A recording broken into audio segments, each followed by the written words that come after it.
All right, it is time for us to begin this morning. We are starting on a new study, and it is the life of Abraham. This really ties into what we did months ago when we were discussing going from Genesis chapter 4 all the way through from that the world, the earth, before the flood, and then discussing the flood and things that occurred immediately after the flood.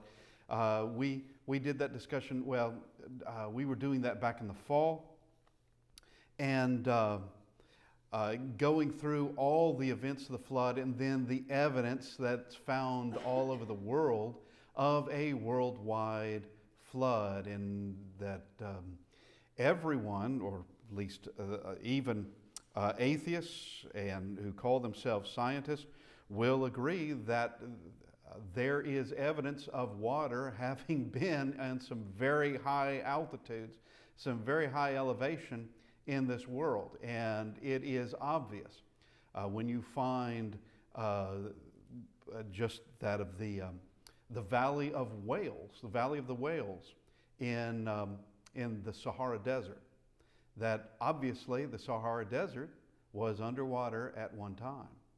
But we're not discussing the flood. We are discussing the life of Abraham. And in this, we are going to, as just by way of introduction, that in the events concerning Abraham, God is going to begin making promises. Now, He's already made a promise. It was a promise spoken directly to Satan himself. But it is also recorded for us because it does concern us as well, that there's sin is going to be defeated, that Satan himself will be defeated by someone who is going to be from the seed of woman.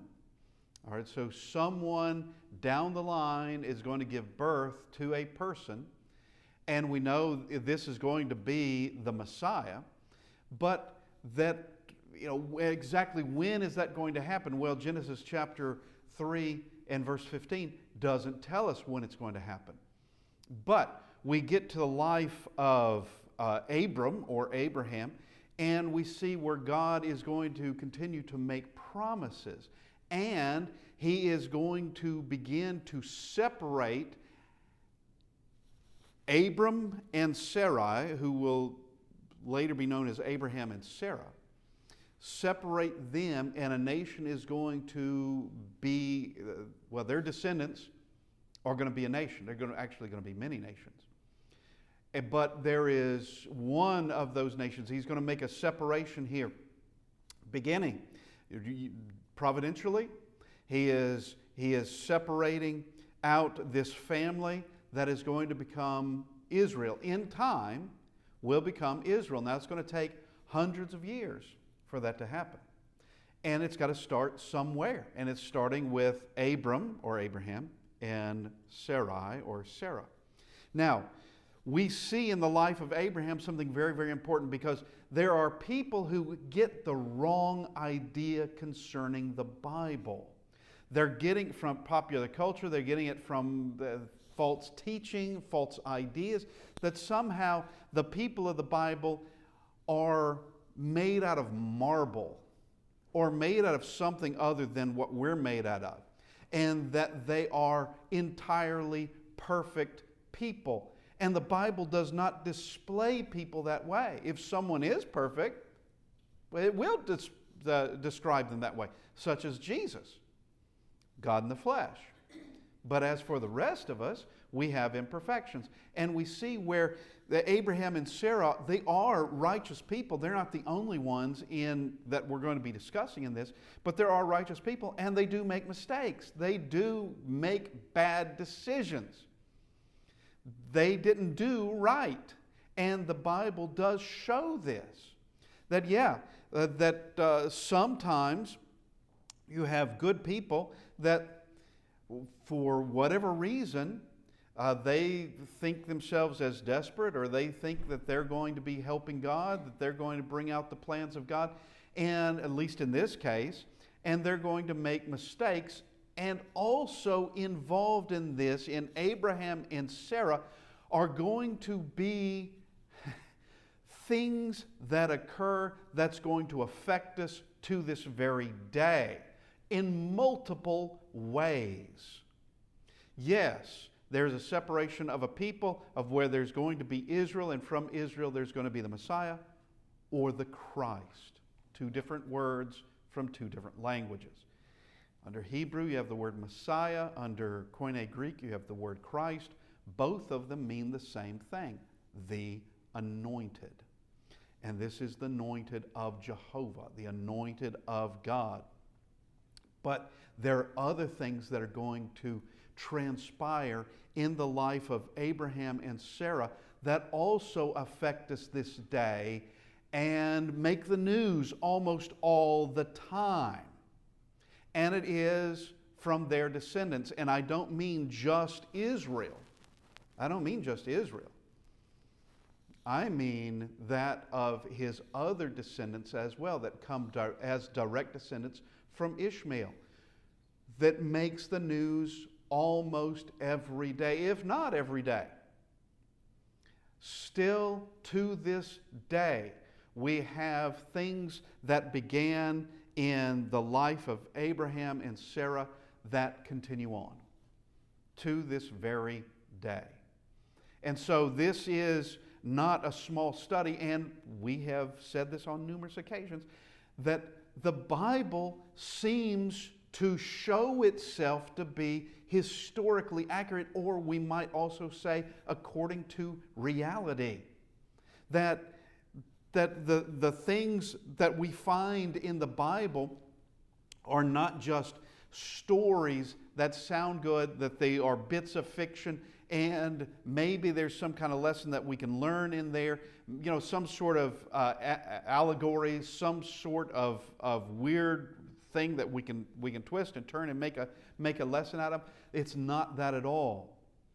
It's something that has nothing to do with reality. It's not that at all. That it has to do with historical facts that continue to affect life on this planet. Historical things that continue to have a consequence, continue to have repercussions all the way to this day. Now, let's talk about the time. We're discussing the life of Abraham. And the life of Abraham, the time period we're talking about is in the 2100 BC time period, going from about 2100 to about 1975 BC. He lives 175 years, but this is kind of loose. We cannot know the exact dates, but we're looking at around 2100 for the birth of Abraham, or the birth of Abram, as he will first be called. And he comes from the Ur of the Chaldeans. That's where we find him first, and he's been living there. Now, just to give a sense of perspective, if we can. Hammurabi, known for the Code of Hammurabi, known as a uniter or conqueror, however you want to think of him, and his long reign, which he did have a rather lengthy reign. Hammurabi lived about 100 years after Abraham's death. He lived about 100 years. Abraham had already been here and gone by the time that Hammurabi came around. And quite often when we think of someone like Hammurabi, we think of someone in the very, very distant past. Well, Abraham goes further back than that. And of course, Noah further back still. And Adam and Eve further back still. The Bible deals with the most ancient of people. The most, of course, Adam and Eve. The most, you don't get more ancient than that. The most ancient of people. And continues in a time period in describing things from that time period to where we can use this as truth. We can gain insights in this time of Mesopotamian culture Because Abraham is not going to be traveling off to the far east to see what's happening there, or to the far north to see what's happening there, south but he will be heading as far west as Egypt, and see the Egyptians are right there and thriving. They've got a king, and he will be in Canaan, in that area of Palestine. He will be in those areas, and of course he comes from Ur of the Chaldeans, which is deep into what would be known as Babylon. And here in his day, you have 7 generations. Abram is born 7 generations after Babel. 7 generations. Now, how many years are we talking? Don't know. There's no way to really gauge that. We can know that it is Nimrod, 13 generations from Adam. We can know that Nimrod is the one that started Babel. We can know that. Might as well just go there. Genesis chapter 10, verse 8, Cush begat Nimrod. All right, Nimrod is 13, and we can count it up from Adam because of the genealogies that go through the Genesis. Cush begat Nimrod. He began to be a mighty one on the earth. He was a mighty hunter before the Lord. Therefore it is said, like Nimrod, the mighty hunter before the Lord. And the beginning of his kingdom was Babel. Then Erech, Akkad, and Calneh in the land of Shinar. From that land he went to Assyria and built Nineveh, Rehoboth, Calah. So the beginning of his kingdom was Babel. And when we were discussing Babel, we called Babel City 1. That's the first city significant city, after the flood. Prior to the flood, there would have been who knows how many cities. There have been thousands of cities. We don't know how many cities may have existed before the flood, but after the flood, this is City 1. And just to show concerning some things, the beginning of his kingdom was Babel. And then at verse 11, from that land he went to Assyria and built Nineveh, Rehoboth, that's with an I-R, not U-R, I-R, and Calah.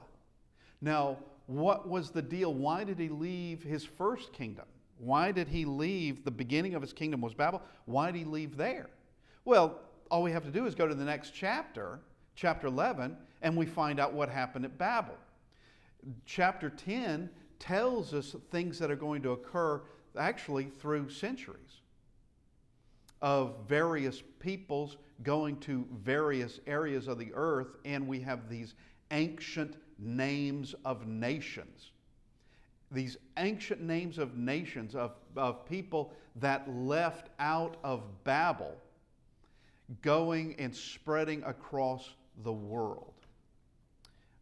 People such as Javan and others. Javan is also, that's the beginning of Greece, actually. And there's so many others that are mentioned in chapter 10 about this spreading out.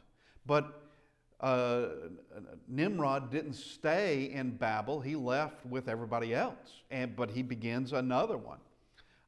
Nineveh, which is going to be addressed many, many, many years later by Jonah. And Nineveh is going to be the center of the Assyrian Empire. But we have, in the days of Abraham, 7 generations have passed since Babel. All right? Now, he is living in the area of Sumer. The language there is Sumerian, not to be confused with Sumerian or Samaria. They sound close, but the Samaritans will come a long time after this. Well over 1,000 years after all this has occurred. But this is Sumer. Sumer has its own language. There's also Akkad. Akkad is a neighboring area. It too has a different language. And of course, we would understand other places that are mentioned in the life of Abraham, such as Egypt. Egypt would have its own language. And everyone's spread out. And you have people being united after Babel. They're being united by their language. It would make no sense whatsoever if you decided that you're going to settle in with a group of people that you can't even speak their language. You can't communicate with them. Directly after Babel, you've got to be with the people you can actually communicate with. Then you can have a civilization beginning with whatever size of group you happen to be in. But here we have in his day Sumer and Akkad, and Sumer is where we find Ur. Ur is, we can call it his hometown. In Sumer are Eridu, such places such as Eridu, Nippur, Lagash, Kish, Uruk. Now, this is happening generations, as we've already said, 7 generations after we have Babel. And Eridu is considered to be the ancient site of Babel. It is considered that. And there is very good evidence, not just its lore and legend, but there's a very, very good evidence that Eridu is the ancient site of Babel. It is well known through archaeology that was an extremely ancient civilization there that predates the Sumerians, the Sumer, that predates them. And there is archaeological evidence of a massive foundation for something. It, as is common in archaeology, you don't dig up whole buildings unless it was somehow it was buried whole, which does happen. I mean, it does happen. But in archaeological digs, they found a massive foundation there, along with a temple that was close by. Anyway, where Abraham does involve Eridu, which is considered to be the ancient site of Babel. And there is, from Babel, Genesis chapter 11, from Babel, everyone spreads out because all of a sudden the city is changed. Yesterday, everybody spoke the same language. Today, I can't understand what any of you are saying. That's the way Babel was. There is very good evidence that God would not have split up families, but it would be like Catrice and I would speak the same language, and each of you spoke something different. Well, what just happened? We don't know. And never ever think, because this is something that is thought. Never think that the original language, whatever they spoke, continued to be used by someone, because there is no evidence for that whatsoever, that the language they spoke would have been a language they learned from their parents, who learned it from Noah, Shem, Ham, and Japheth, and all their wives. Those are the moms. Those are the aunts and the uncles. They would have learned that language, which would have been a language before the flood. A language before the flood came to this side of the flood, and that was the language used at Babel. Then all of a sudden, God busts that up because He does not want there to be this mass civilization where all of human beings, where all of humanity exists. He did not want that. That's not what He wanted. He wanted everyone to spread out. It's a big world. Spread out. which is what he did with those languages. And just like with the saying, yesterday we were speaking the same language, today all of a sudden we can't understand each other. How do you solve this problem? You wouldn't know. You'd have no idea how to solve that problem, except everything just dissolves because we can't stay in the same place and work together and live together because we can't understand each other. Okay, now the next question, actually it's my first question. The first question is, how long does it take to become multilingual? How long does it take? All right, first off, if you don't even know what multilingual is, all right, the likelihood is it's going to take you a while. It's going to take you a while to figure it out. If that's a new concept for everybody, everybody was born in a society with just one language, never even heard of another language, never even considered that there could be another language, and all of a sudden there is. All right, you don't know how to deal with that. But how long does it take to become multilingual? And the answer to that is one generation. When you have children being born and brought up where they hear more than one language, which is very possible, where they hear more than one language, they hear Sumerian on this side, they hear Akkadian on this side, it's very, or even other people, because we're talking 7 generations. There was trade going on, and we know it was going on. There was trade going on. There would have been people traveling, and they would have begun to solve the problem, but they're never coming back together. Now, except around here.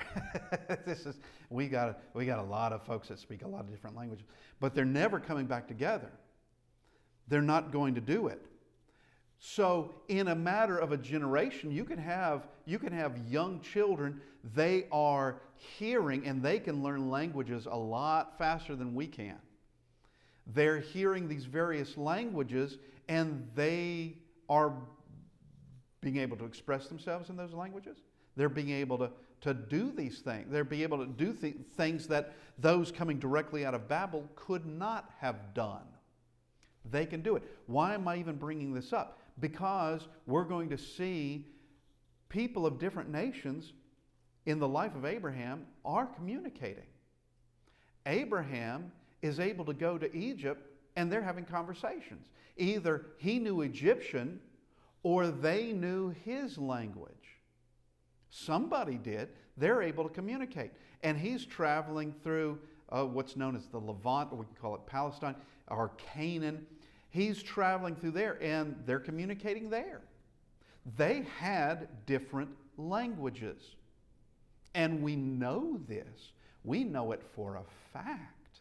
Just from archaeological data, we can find they spoke different languages. If you've ever seen hieroglyphics, which I know that you have, Egyptian hieroglyphics, you will know that it looks entirely different than cuneiform or cuneiform, however you want to pronounce it. It looks entirely different. Cuneiform is closer to our concept of an alphabet, though it's not precisely an alphabet. It's closer to our concept of it than hieroglyphics.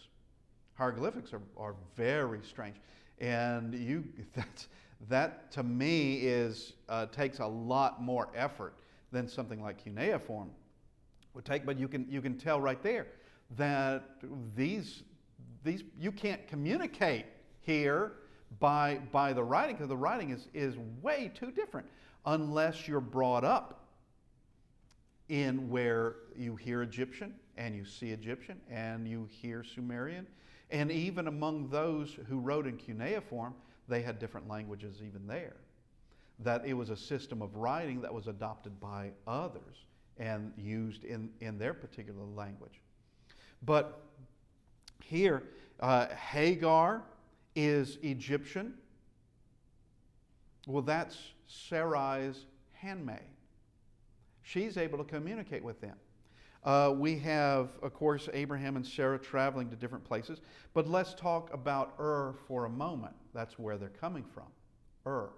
Ur, here is news to some, not to everybody, news to some. Ur had houses.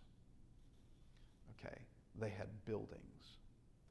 And I'm saying this with a smile because there was a very unusual man, and I mean unusual. I will use the word eccentric to be polite. That he, for some reason, preferred to live in a tent, even when he had a house at his disposal. He would live in a tent inside the house. When asked, why do you do this? He said, well, it shouldn't come as news to you that Abraham lived in tents. What's the problem here? Well, Abraham lived in tents when he was traveling, which would have been a portion of his life. But 75 years, he's not traveling. 75 years, he grew up in Ur. There are houses in Ur. There are buildings in Ur, and they're very ancient ones. They didn't live in tents unless you just wanted to. That the houses were built there. They also had pottery there. They also had the wheel. As a matter of fact, the oldest wheeled vehicle ever found was found in Ur. All right, it's actually a wagon. A wagon was discovered by archaeologists. And so we know that the wheel existed in Ur. But I won't go as far as some of the archaeologists have gone of saying the wheel was invented in Ur. I wouldn't say that. The wheel could have been invented a lot further earlier than Ur. And I do mean prior to the flood. The wheel was there. That's just the earliest one we've got. Also, in this time period, we're looking at the last part of the 2000s, 2000 BC, into the first part of the 1000 BCs, that this is known as the Bronze Age. And I want to just identify what that actually means. It's known as the Bronze Age, and we brought up a little bit of this when we were talking about Babel. But if we just go to Genesis chapter 4 and verse 28, we see that many centuries before we get to 2100 BC, we're on the other side of the flood. We're just a few generations off of Cain and Seth. As a matter of fact, this is a descendant of Seth. It's a descendant of Cain. That here we have in the 8th generation. This is the 8th generation from Adam. That we have verse 22. And as for Zillah, she also bore Tubal-Cain, an instructor, look at this, an instructor of every craftsman in bronze and iron.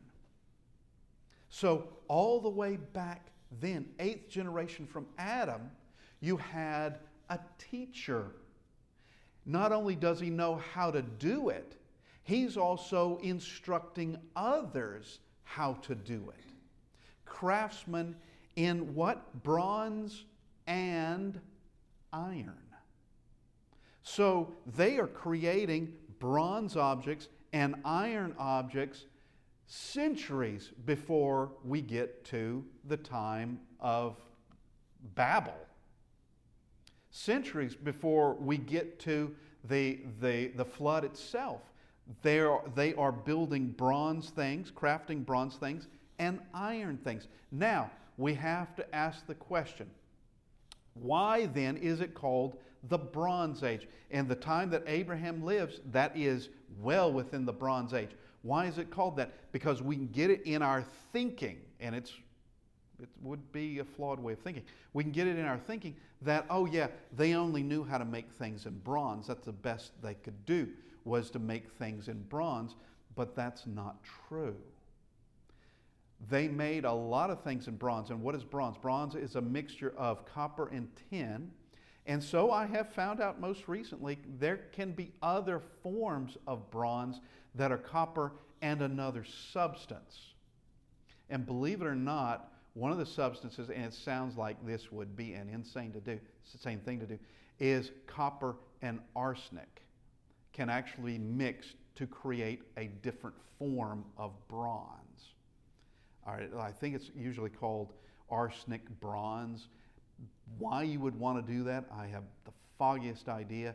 Tin isn't lethal. As far as I know, tin isn't lethal. Arsenic is. But why is it called the Bronze Age? And it's very simple. That most items that we discover from that age, such as swords, shields, armor, things that would have been made out of bronze, and bronze can last a long time, well, those items are made out of bronze. Okay? So why don't we find things made out of iron? The answer to that is we do. They're just not the numerous items found in bronze. Why would that be? Okay, number one in this that adds to the mystery is copper on this earth. Copper is not as plentiful as iron is. Copper is necessary for bronze. Copper is not as plentiful. You can get a whole lot more iron, find a whole lot more iron easier than you can copper. Same thing with tin. That there are places on the earth that were renowned as for tin mines, and tin was greatly desired. And you have like small civilizations being built up around tin mining. So, if iron was so plentiful and copper and tin were less plentiful, why do we have more bronze items than iron items? And the answer is from a very, very practical standpoint. We're talking about people, and people will be practical. They're going to be practical. The fact of the matter is, copper and tin melt at a much lower temperature than iron. If you're going to make something out of iron, first off, you have to make sure, do I want to pay? It's going to take a far greater heat to melt that iron. A far greater heat to do it. And we'll get to wrought iron and cast iron in just a minute. It's going to take a far greater heat to get there. So that means it's going to cost you more to do it. Therefore, if it's just small objects, such as an iron fastener or other small iron objects, it's not going to be that big a deal.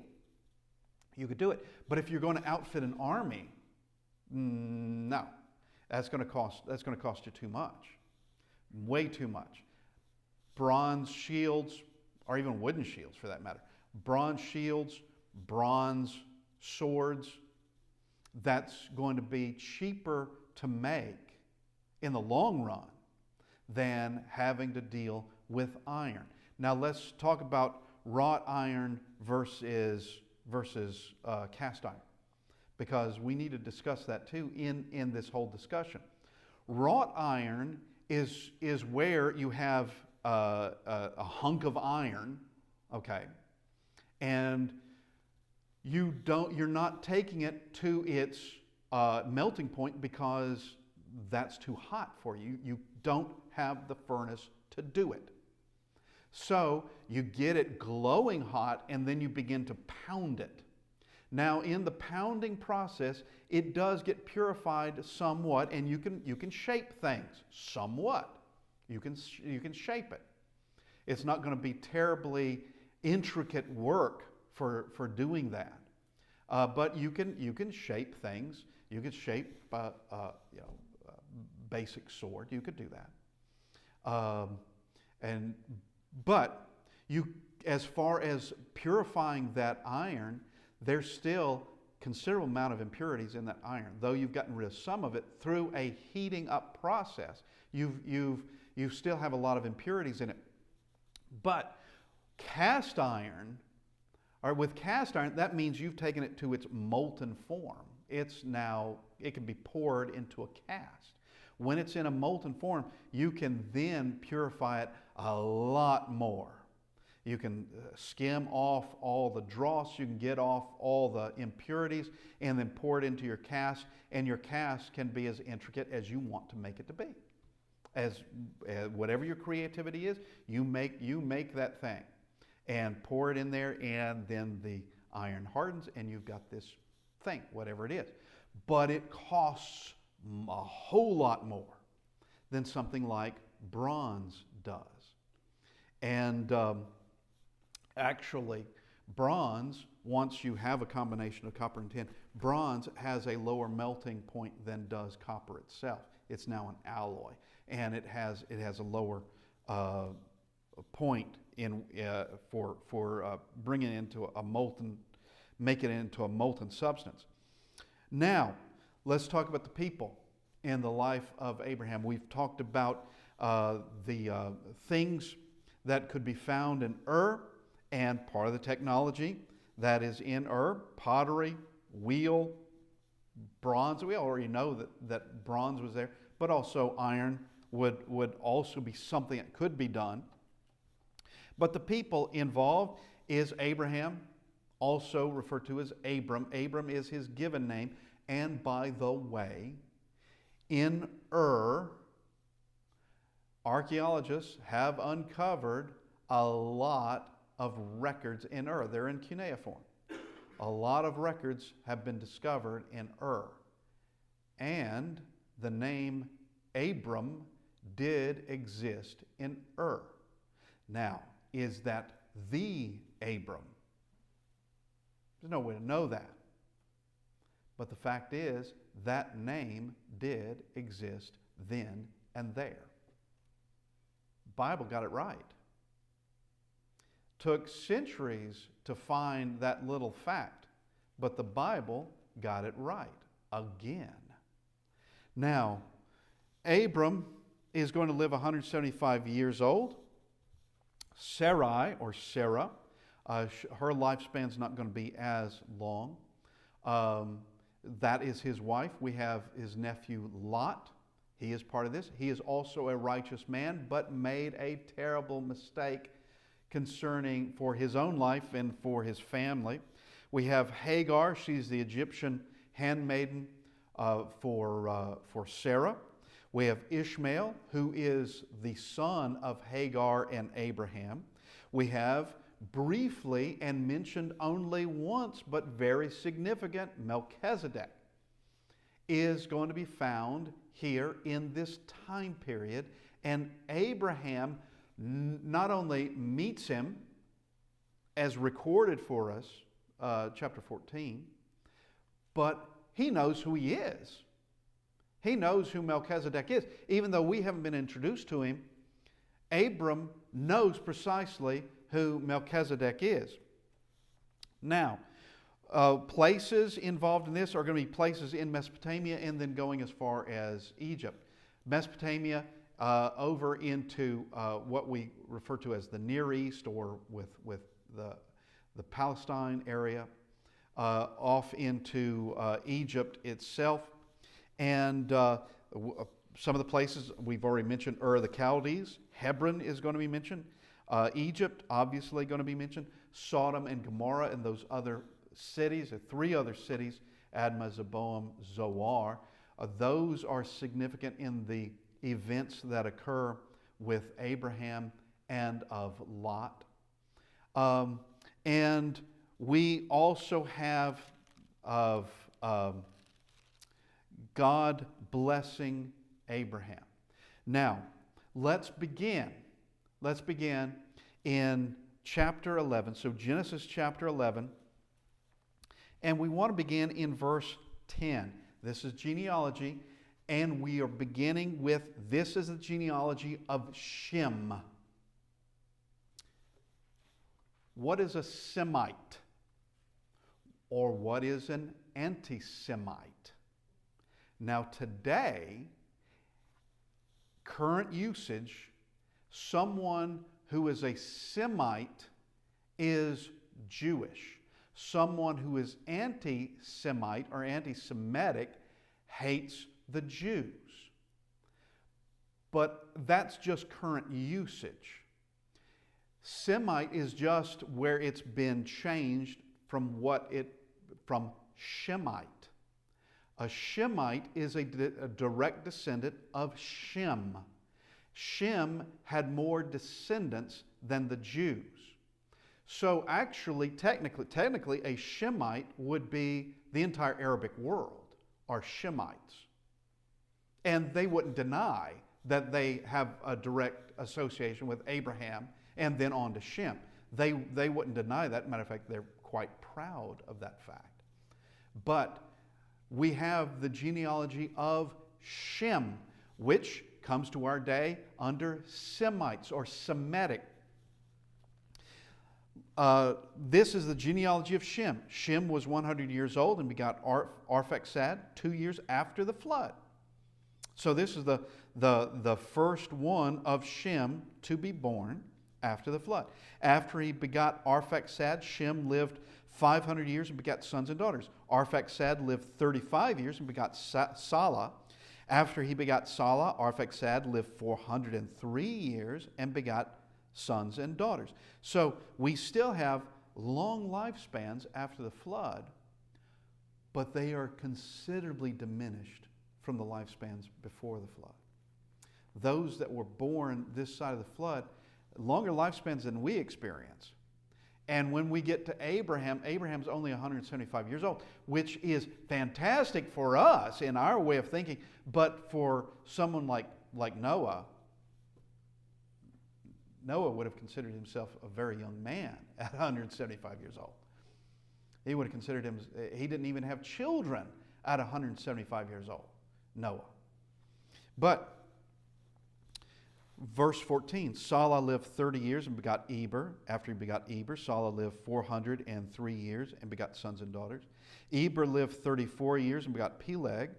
After he begot Peleg, Eber lived 430 years and begot sons and daughters. Peleg lived 30 years and begot Reu.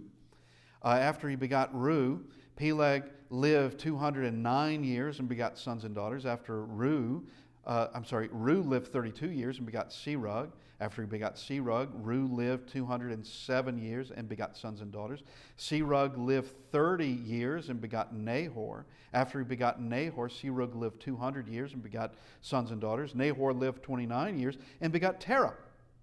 After he begot Terah, Nahor lived 119 years and begot sons and daughters. And Terah lived 70 years and begot Abram, Nahor, and Haran. So here we have the first mention of Abram, and he is his father is Terah. He is a direct descendant of Shem. Who is Shem? Well, Shem, Ham, and Japheth, 3 sons of Noah. And in Genesis chapter 10 describes, there's a section in there that's described as the Table of Nations. And it is these ancient names of nations and where they originated from. The genealogy of the ones who either began those nations or those nations were named after them. It'd be like perhaps naming a nation after your grandfather because your grandfather was the first person to come into the area. That would be the same thing. Now, here we have the descendants of Shem, and Abram, Nahor, Haran are these 3 who are born of Terah. Now, next week, we will begin in verse 27 and then go further into the study of Abraham. Thank you, everybody.